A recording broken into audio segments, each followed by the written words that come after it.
So tonight I was asked to share something with us on walking in wisdom. So I'm going to talk about why should we walk in wisdom? Why? Why is this? Why? I'm going to try and read the mind of Dr. Mary and the Inspired Word, ministries about why the subject of wisdom. Why walk in wisdom? I'll try and also look at what is wisdom, and then I think it would be nice to look at what are the signs that somebody is wise? What are the signs that somebody is wise? I think that's important, isn't it? If wisdom is important, then it's important that we have some signs that can help us to tell if your friend is wise. I don't want to say if your spouse is wise. I'm not going to say that. I don't want to create trouble for anybody. But if your spouse is wise, if your boss is wise, if your subordinate is wise, whoever is around you, how will you know this person is wise? How many of you think that's a good idea? If you think that's a good idea, put something in the chat room. And then we will also look at how we can actually walk in wisdom. I believe in being practical. And so how can we walk with wisdom? And then I would like to open the floor for some questions so that we can get going. No comment in the chat room. I want to see interaction. So, all right. And so, first of all, wisdom is such a huge subject that we cannot even scratch the surface of wisdom in a conversation like this. We can't even scratch it. You can't scratch wisdom. How can you talk about wisdom in 1 hour? How can you talk about wisdom in 1 day? How can you talk about wisdom in 1 year? How can you talk about wisdom in 100 years? You cannot. Because wisdom, the Bible tells us that it was God's right-hand man guiding him through all creation. And he created nothing without wisdom. That is number one. Number two, you cannot talk about wisdom in 1 hour because the scriptures tell us in 1 Corinthians 1:30 that Jesus has been made wisdom. How can you define wisdom, Jesus, and talk about him entirely in just a short time? Number two, I feel like giving us a caveat. In other words, a little caution so that I prepare people, because when you speak about wisdom, there is another word that you are likely to use. And that word, when you use it, some people are not comfortable with it. And so I want to mention it so that I can remove any form of discomfort. You cannot talk about wisdom without talking about the opposite of wisdom. The opposite of wisdom is foolishness. You cannot talk about light without talking about darkness. Anybody here who can define light or describe light, which is a beautiful thing. I have lights all over this place. That's how come you can see me. But how do you talk about light without mentioning darkness? In other words, we can't talk about wisdom without talking about foolishness. So please, in case I use foolishness, don't take it personal. I'm not talking about you. I'm just speaking it. Anybody who talks about wisdom will talk about foolishness. Jesus spoke about foolishness. Apostle Paul, he spoke about foolishness. Yeah, oh, foolish Galatians. Solomon spoke a lot about foolishness, more than anybody. In fact, the number of times he talks about fools and foolishness is so it's almost endless. So I'm just throwing that there just to prepare us. It's not being disrespectful to your wonderful, beautiful self. I'm just saying it's as it is. So if you are there and you are hearing me, you can just put something in the chat room and say, go ahead. So I know I'm going ahead. All right. Okay. So now let's start. I gave you an overview, the journey and the path we are taking. We are going from why should we walk in wisdom? And then once we do that, we're going to look at what is wisdom. And then we're going to look at the science of wisdom. How do you know? And then we talk about how you can actually walk in wisdom. Thank you for the chats. Number one, why should we walk in wisdom? Why walk in wisdom? Number one, walk in wisdom. We must all walk in wisdom because we know Proverbs 4:7 tells us, it says that wisdom is the most important thing.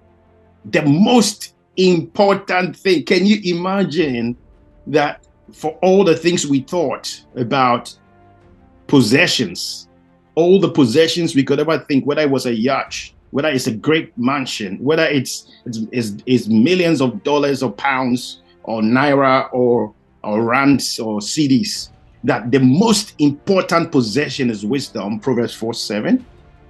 It's the most of the most important things. Number two, why talk about wisdom? Because wisdom is more precious than rubies, more precious than gold, more precious than diamond. And so why shouldn't we be talking about wisdom if it is more important than all the gold mines in the world put together? Why talk about wisdom, distinguished audience? Why talk about wisdom? Number three, we talk about wisdom because wisdom, according to Proverbs 24, verse 3, wisdom is for building. Wisdom is for building. Wisdom is for building. Let me just carry on. Okay, so wisdom is for building. Why talk about wisdom? It's because wisdom is for building. Okay, so when we say building, what are we building? Everybody here, it may be building something. I don't know anybody who's not building anything. You may be building a business, or you may be building a family, or you may be building a marriage, or you may be building a home and raising children. That is building. You are building children. Or you may be building a relationship.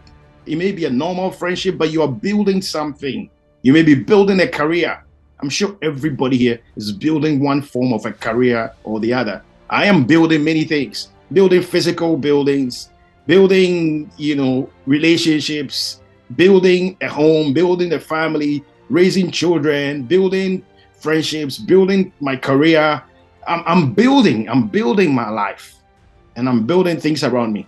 And wisdom, according to Proverbs 24, verse 3, it says that what? Wisdom is required for building. Let me read that.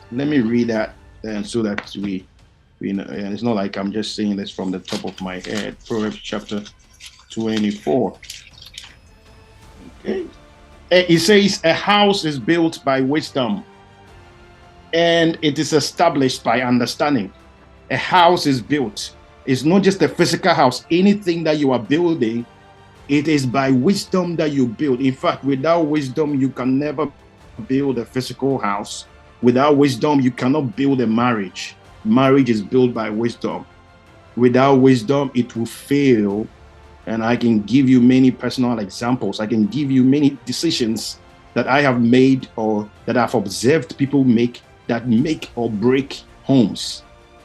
Without wisdom, you can never raise children, and we will get there. So wisdom is required for building. Even when God was building the earth, the Bible tells us in the book of Proverbs chapter 3, the Bible tells us the wisdom was by his side when he was building. So even God, when he was building the earth and building the sun and the moon and the stars and everything, you should study Proverbs, because the whole book of Proverbs is a masterpiece on wisdom. And it tells us that even God, when he was creating the earth and the moon and the distance between the sun and the earth and the moon and Jupiter and the planets and all of that, when he was doing all of that, the Bible says that wisdom was right by his side. Right by his side. Study the scriptures, right by his side to build. In other words, without wisdom, you and I cannot build anything. That is why we're talking about wisdom. Proverbs chapter 14, verse 1, it says, a wise woman builds her home, but a foolish one tears it down. Let's jump to number two. Number two, why? No, it's not number two. I think I added some. So I've talked about three already, right? So the fourth one is wisdom. Let's talk about the one that everybody likes, right? According to Proverbs 18, verse 8. Proverbs 18, verse 8. Wisdom brings wealth. Wisdom brings wealth. Number 5. Why should we be talking about wisdom? Because wisdom brings honor. A wise person will have honor. Wisdom will make you stand out amongst people. Whether you're talking about Abigail, whether you're talking about Esther. And again, most of what I'm sharing, I'm speaking from Proverbs chapter 3 and Proverbs chapter 8. Wisdom brings honor. Wisdom brings happiness and safety. One of the books I published, humility, is the Living Wisdom Bible. I published this in the year in 2012. This is a complete Bible. So yes, copyright 2012. So this is 2012. It's a complete Bible from Genesis to Revelation. I published this together with Tyndale House Publishing in Illinois, and it has photos of our philanthropic work, and it has a little letter from me at the beginning of it. But it's a complete Bible, the New Living Translation. So I just realized you may want some scriptures, so let me add some to it. Wisdom brings honor. You can find that from Proverbs chapter 1, verse 8. I summarized parts of that in that Bible. Wisdom gives riches. Proverbs chapter 8, verse 18. I've said that already. Wisdom brings life. We can go on and on. I'm sure you all already know the profound importance of wisdom. That's why you're here. If you didn't value wisdom, you wouldn't even be here in the first place. So maybe let's jump to the next point. My next point is, now let's define wisdom. Let's try and describe wisdom. I've already said that wisdom is too big to be defined, so we can only try and describe it. There are many definitions of wisdom, and all of them I would say are probably correct. Why? Because wisdom is so big that we can look at it from different sides. Now, let me go straight to the point. My favorite definition of wisdom is the ability to know differences. Please write it down. Wisdom is the ability to know differences. That's my favorite, if you like, concept or definition of wisdom. Wisdom is the ability to know differences. Please write it down. What does that mean? Wisdom is the ability to know differences. Wisdom is the ability to know the difference between somebody telling the truth and somebody telling the lie. Two people can say the same story, but your ability to listen to the two of them and say that, that one is telling the truth, that one is lying, is wisdom. You know the story of Solomon. There were two classical women, had children on the same day. The children looked alike. One slept on the child and died. And then somebody swapped the baby. Solomon wasn't standing there. When they were in their bedroom doing all of that. And then the story comes to Solomon. A great wise man. He listened to the stories. And then he tells his bodyguard, bring a big knife. Let's slash the living baby into two. And then as soon as they were about to slash, one of them said, go ahead. The other said, please don't. And Solomon said, ha, that's the right one. This is the truth. Wisdom is the ability to know the difference between those telling the truth and those, is the ability to know differences. You see, just an hour ago, I was just having dinner. When I was having dinner, the TV was in front of me because the younger kids were watching cartoons. And let me be brutally honest. In my head, I was insulting the producers of that cartoon. In my head, I was insulting the producers of that cartoon. I'm like, these producers of these cartoons are either evil or foolish. Why? Because they don't know the difference between content for children and content for adults. They are cartoons with words and messages that are not for children. Wisdom is the ability to know the difference between what is for children and what is for adults. Some people don't know that. In fact, there are even some parents who don't know what should be for children and what should be for. There are parents who will let children drink. They don't know things that are for children and for adults. There are parents who let children watch certain programs because of whatever. Wisdom is the ability to know the difference between what is for children and what is for adults. Wisdom is the ability to know what you should post on social media and what you should only show privately to the people that are close to you. I was looking at the WhatsApp of a close family person. I was looking at she's not a young person, maybe close to late 50s. late 50s, beautiful lady. I was looking at her WhatsApp. I think her costume is beautiful, but she's almost half naked. I think that was a beautiful photo, but that photo is for your husband. That photo is for people that are close to you. Why put that on your WhatsApp status? Wisdom is the ability to know information to put to the public and information to keep to a few people. Wisdom is the ability to know the difference between what to say in public and what to say privately. Wisdom is the ability, let me come to this one. I hope you like this one. Wisdom is the ability to know what God can do and what God will not do. It's a big difference between what God can do and what God will not do. Please, somebody should write it down. Wisdom is the ability to know what God can do and what God will not do. As for what God can do, even a baby knows. As God can do everything, but I'm telling you, God will not do some things. There are a lot of people sitting there thinking that because God can do everything, God is not going to put this water in my mouth. He will never do that. He won't. Once in a while, he can create a miracle, but he's not going to do that. God is never going to take a book and read it for you. You buy a book. You buy a book. There's a book here I'm reading. It's called Mindset. There's a book. I buy a book. Respectfully to all of you, your wonderful selves, God is never going to take a book and read it for you. He can do it, but he will not do it. Big saying, what God cannot do does not exist. Yes, what God cannot do does not exist. That is true. Even a baby knows that. The devil knows that. Everybody knows that. But God is not going to do a lot of things. Please know the difference. God is not going to plan your retirement for you. God is not going to knock on an employment door. He can do it, but he needs you to do some things. God is not going to be learning for you. God is not going to be raising your children for you. When he expects that, you must sit them down and tell them wisdom and tell them sense. You think you just be roaming around the world and God will take care of he's not going to take care of some things for you. There's a big difference between what God can do and what God will not do. You must know the difference. Otherwise, you will mourn for the rest of your life. Wisdom is the ability to know who to be a friend and who to marry. There are some people, you should keep them as friends. You shouldn't marry them. The next point I want to make is that wisdom is not absolute. Wisdom is not absolute.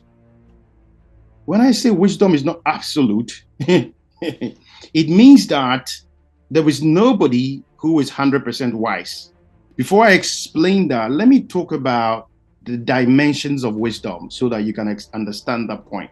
The dimensions of wisdom. So, you see, wisdom is not one thing. There are dimensions of wisdom. In other words, there is wisdom for parenting. There is wisdom for leadership. There is wisdom for marriage. There is wisdom for finances. There's wisdom for your career. So yes, so wisdom is in dimensions. It's not one thing. It's not one thing. That is why Solomon is never the wisest person who lived. Solomon was the wisest in the Old Testament. The wisest who ever lived was Jesus. Jesus said, I am wiser than Solomon. And you know, by the way, you don't even need to read that in the Bible to know that Solomon did not have absolute wisdom. You don't need to read the Bible, because who in his right mind will have 1,000 wives and concubines? Number two, if Solomon was is the masterpiece of wisdom, then why did Solomon's son, who he elected as the next king, be the most foolish king that ever ruled Israel? A king called Rehoboam. So let me explain Solomon for you. To me, Solomon had just about 3 kinds of wisdom, and there was a lot of wisdom he didn't have. So when Solomon, God, as you know, God came to Solomon one day in a dream after he had made a big offering, and God said, hey, okay, let me be more respectful. Hey, Solomon, what do you want? And Solomon said, oh, who can govern so great a people without wisdom? So please give me wisdom to lead your people. In other words, when God came to Solomon, Solomon said, please give me leadership wisdom. There is leadership wisdom. So Solomon got leadership wisdom. And then God said, Oh, because you ask for leadership wisdom, because you are thinking about the people more than yourself, then I'm going to give you riches and I'm going to give you, all the protection and everything else. In other words, God says that you ask for leadership wisdom, I'm giving it to you. I'm also going to give you financial wisdom because God did not send a check from heaven or drop a bar of gold. You didn't read that anywhere. Solomon just had wisdom for finances. Solomon was a businessman. He was an entrepreneur. He was a master entrepreneur. He traded in horses. He would bring horses from Egypt and then he would trade them here. He would buy gold. He would buy this. He was an entrepreneur. And so Solomon had leadership wisdom. He had financial and entrepreneurial wisdom. Solomon had what we call intellectual wisdom. Intellectual wisdom is the ability to understand subject matters and explain it down to the level of a child. High IQ, high intellectual wisdom, Solomon had it. And so the scriptures will tell you and I that Solomon could explain trees and animals, explain it to people in an amazing way. He understood all of that. Because he had intellectual wisdom. But Solomon did not have parental wisdom. List that down. Please list the ones he didn't have. He didn't have parental wisdom. He's true that he didn't even have time for them. He never spent a day with them. All he knew was that they were all called Solomon. If Solomon was the surname, then there will be Michael Solomon. Then there will be Sarah Solomon. Then there will be Joshua Solomon. I mean, you're getting my point. All he knew was their names. He never spent time with them. He didn't have marital wisdom. He didn't have parental wisdom. He didn't have them. So there were kinds of wisdom that Solomon didn't have. That's why he struggled. But he had leadership wisdom. And so his time was the most peaceful. He had financial wisdom. He had intellectual wisdom. But there was a lot of wisdom that Solomon did not have. So now let me get to that point. So wisdom is not absolute. In other words, nobody has all the wisdom. In other words, we are all both wise and foolish, all of us. Maybe minus you, I don't know about you in particular. You can elect, it's not by force, but at least I know I am both wise and foolish. Everybody has wisdom and foolishness in them. But some people have too much foolishness and a little bit of wisdom. Some people do have a lot of wisdom and a bit of foolishness. What we are all trying to do is trying to minimize our foolishness and increase our wisdom. Are we together? That's what we're trying to do. The only person with all wisdom all round is God and Jesus. That only God has wisdom 360, 100. All of us. Okay, ask yourself some of the dimensions of wisdom. Where are my dimensions of wisdom? Let me tell you the ones I remember from my head. Financial wisdom, do you have it? Do you have intellectual wisdom? Do you have parental wisdom? Do you have marital wisdom? Do you have social wisdom? How to relate with people very well? How to relate with people very, very well? Do you have economic wisdom? I can give you many examples. Another example is Nabal. Who knows Nabal? Who knows Nabal? There's a guy in the Bible called Nabal. Okay, we don't have time. Nabal is the husband of Abigail. Nabal was a multimillionaire in today's terms in the Bible. But the Bible described Nabal as a fool. Why? You see, let me tell you, please, respectfully, there is nobody who is very rich and is foolish, because you cannot be foolish and accumulate money. No, you can't. And so for someone to accumulate money, he had wisdom. But the problem of Nabal was that he had financial wisdom. He was very rich, but he didn't have social wisdom. He didn't know how to relate with people. He didn't know how to relate with people. And so by that poor relationship with David and all the people around him, he messed up. And as I'm talking, I like somebody says street sense. Yes. He didn't have relationship wisdom. There are people, they are very, very rich, but they can't talk to you. When they are talking to you, hey, what is it?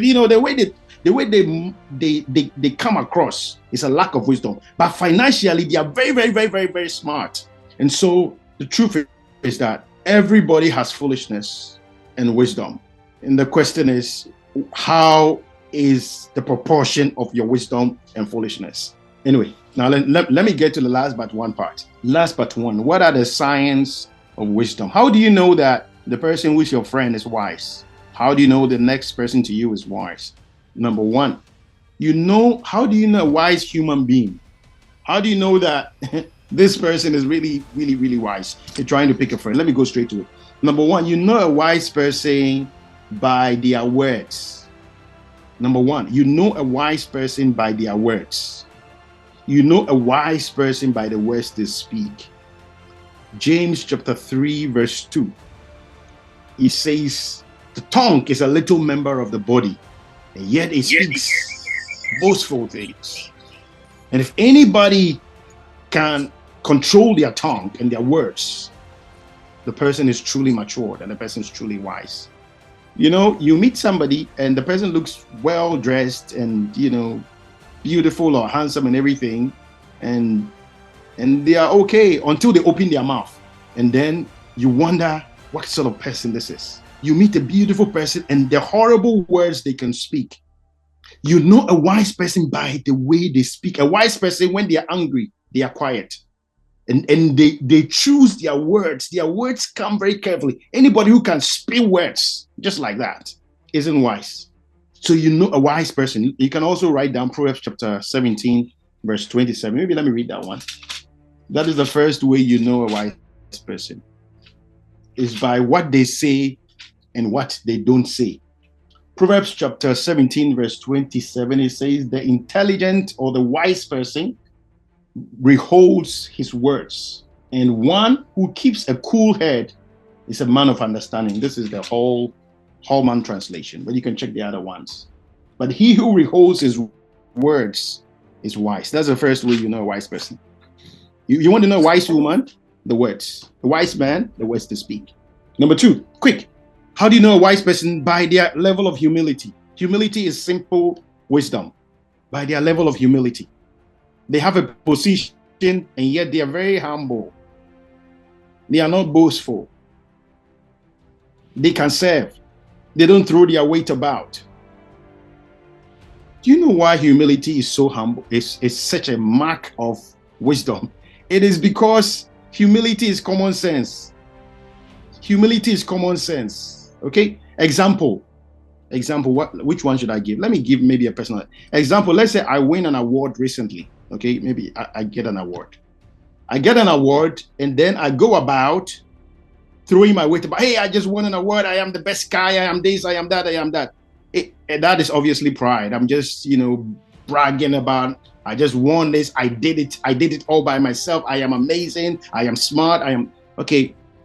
Why is that foolishness? It is foolishnness because there is no way I won the award just by me. There is a whole team around me that worked to make that happen. Even if it was a race and I ran it myself, there was a coach who trained me. And so I didn't do it all by myself. There is a producer who made the trainers that I used to run that race. There is a doctor who checked me out. And so humility, in terms of acknowledging the contributions of people around you and thinking you are not better than anybody else, is wisdom.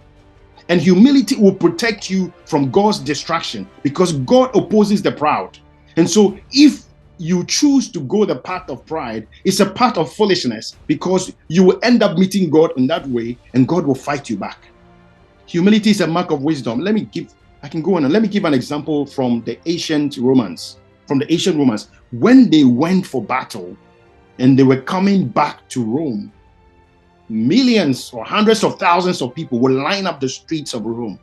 They will line up the streets of Rome and they will be hailing all of these generals that have come from battle. You are the greatest general. You just won a battle over maybe Greece or a battle over India or something like that. And they will be hailing this guy.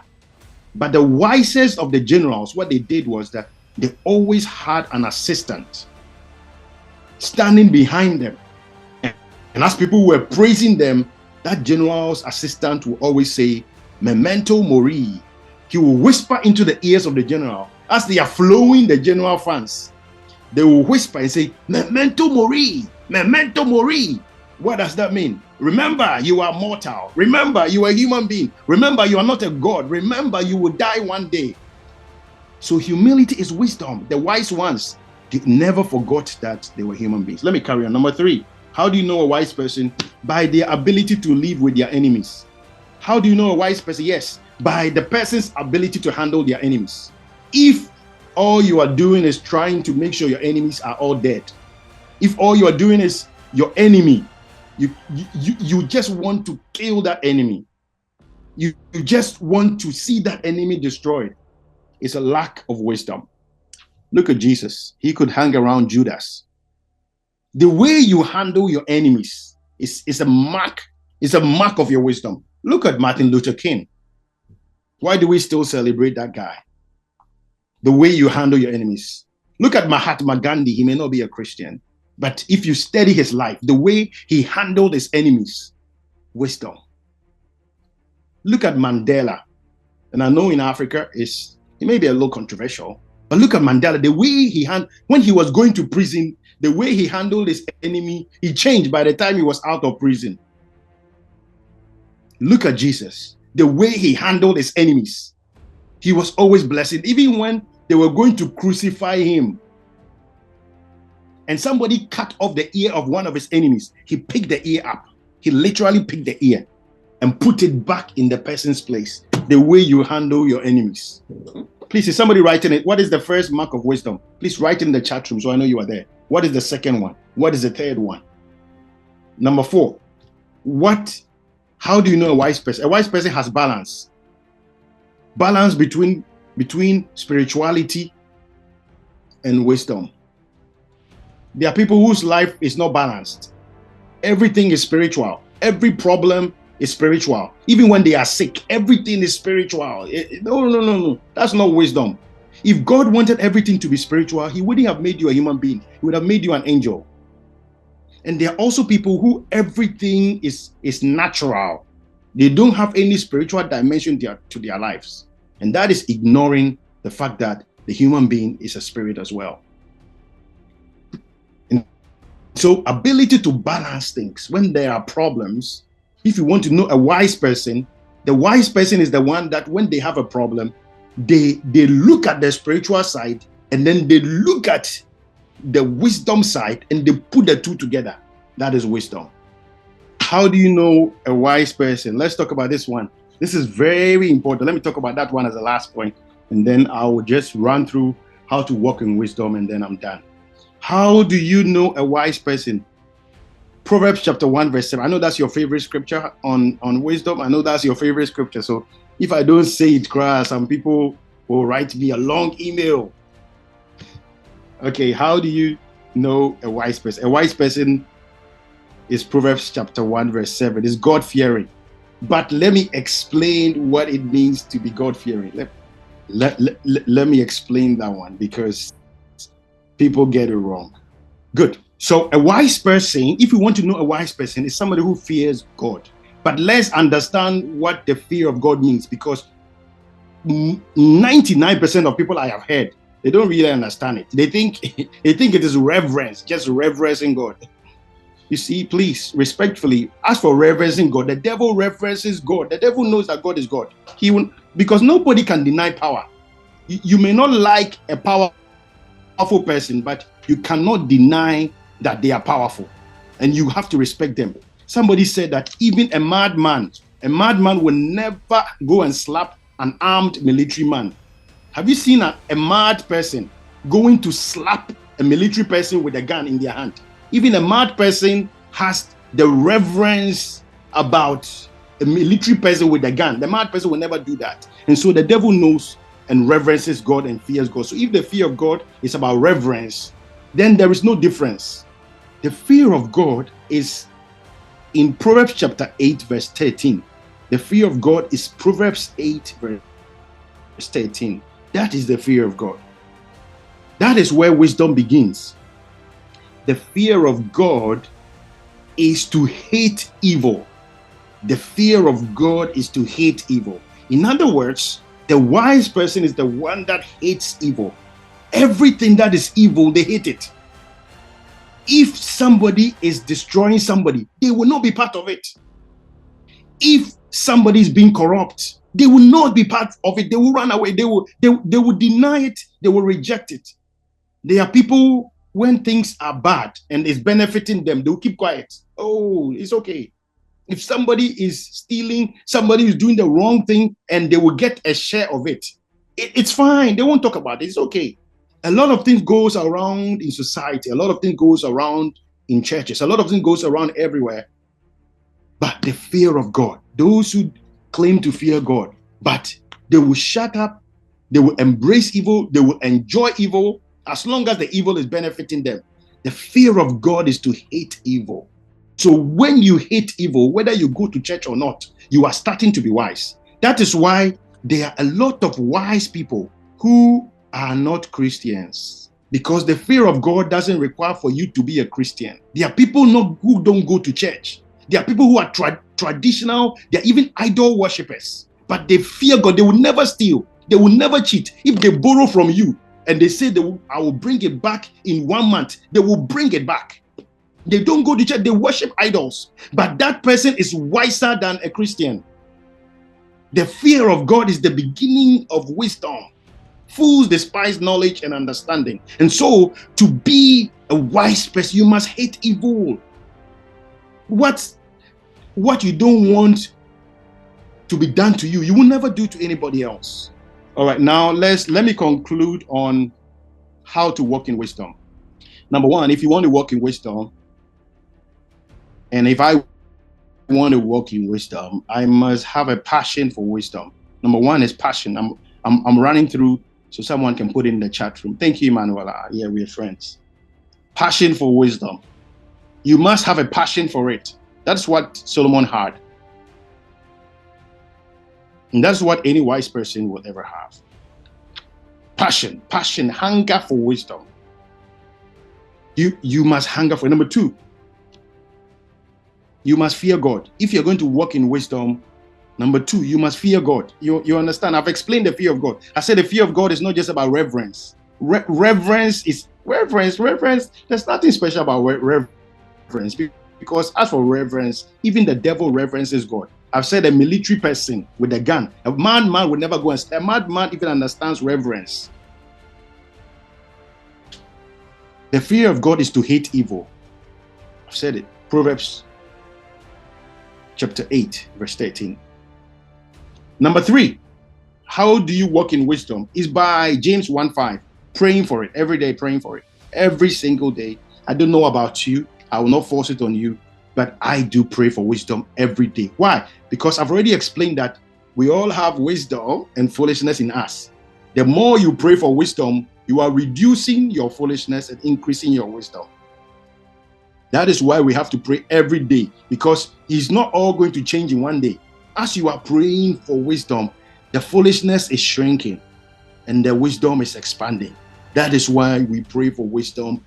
And you also understand that wisdom is in dimensions. So maybe this week, this month, this year, all you are praying is marital wisdom. Maybe the next time you are praying for financial wisdom, or maybe the next time you are praying for intellectual wisdom. And so it's so much that you cannot finish praying. Number four, if you want to walk in wisdom, you must learn from your mistakes. You must learn from your mistakes. Please. It is said that the first fool is not a fool, but the second fool is a fool. Or the first fool is not a fool, the second fool is not a fool, but the third fool is a fool. Whichever way, if you don't learn from the mistakes and you keep repeating the same cycle again and again and again, I'm so sorry, but full stop. Number five, you must learn from your, okay, back on number four, we must learn from our mistakes.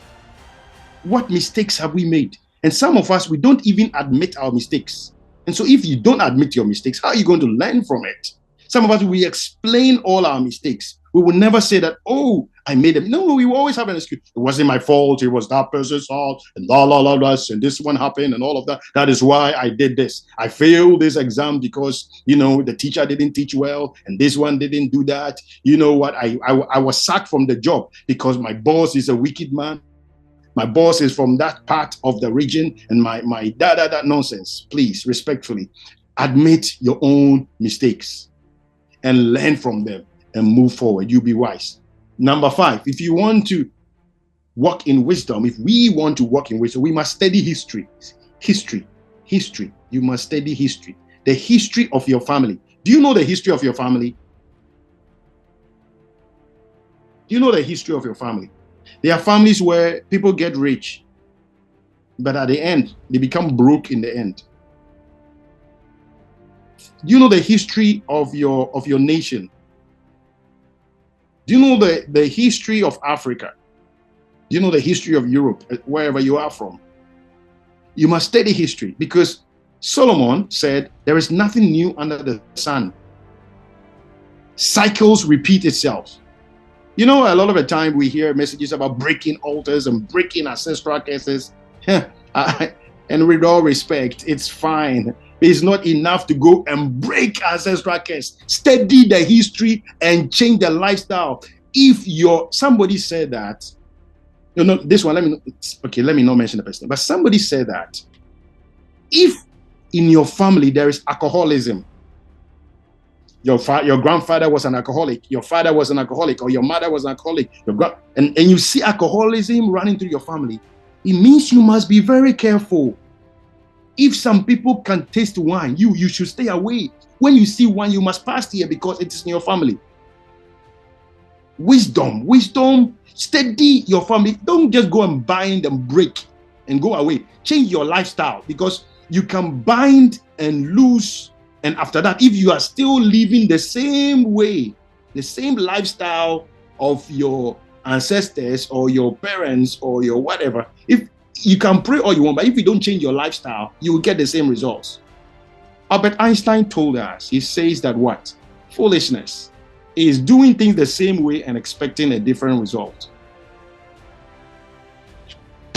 You want to be wise? I'm going to stop. I'm not going to give you all the tips.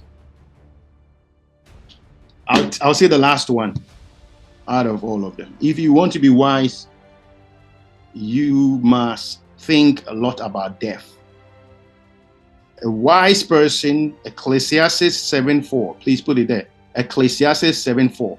A wise person, Ecclesiastes 7:4, New Living Translation. Let me read it from here so you know that I'm reading it from the Living Wisdom Bible, the Bible I published by the grace of God. Let me read that. Ecclesiastes 7:4, New Living Translation. It's better to use the NLT because it's very clear there. Ecclesiastes 7:4 NLT. What does it say? NLT. Somebody should put it there. A wise person thinks a lot about death, while a fool thinks only about having a good time. A wise person thinks a lot about death. And in case Ecclesiastes didn't convince you, Ecclesiastes of Solomon didn't convince you, then let's go to Moses in the Psalms. Moses wrote in the Psalms. Who can find Moses in the Psalms? Is it 84 or something? Let's find it. Moses says, "Teach me to number my days, that I may have a heart of wisdom." Teach me to number my days. Psalm 90 verse 12. Psalm 90 verse 12. Teach me to number my days. In other words, I like some of the other translations. Psalm 90 verse 12. Teach me to number. I like other translations. The other translations say, show me the brevity of life. If you know that you will be dying soon, you will be very wise. If you know that you are not going to be alive forever, then you will check the way you are living. Wonderful people. It's been great spending this last, I think, 50 minutes with you all. We've been talking about why we should walk in wisdom. And then we looked at the definition of wisdom, or the description of wisdom. We talked about the fact that there are dimensions of wisdom, and wisdom is not absolute. And then we looked at the signs of wisdom. And of course, we ended up with how to walk in wisdom.